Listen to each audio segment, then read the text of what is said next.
From Louisville, WDRB News at 10 starts now.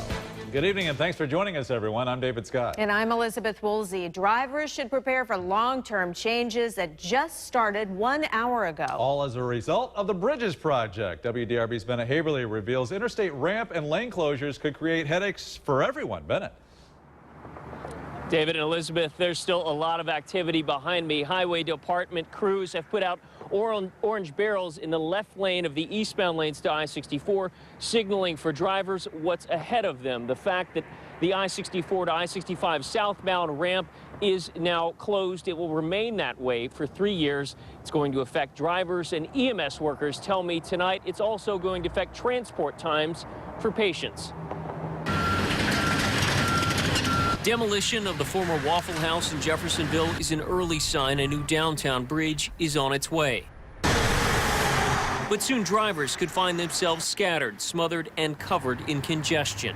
Ramp and lane closures, some that will last 3 years, along I-65 could have a major impact on commuters, business owners, and EMS personnel who often use the interstate to transport patients. At first, it probably will cause a little bit of a headache. It has potential to delay a transport somewhat. The 3 years is going to be a headache, there's no doubt. In Louisville, southbound Interstate 65 will narrow from 3 to 2 lanes from Jefferson Street to Muhammad Ali Boulevard. The right lane closed through 2016.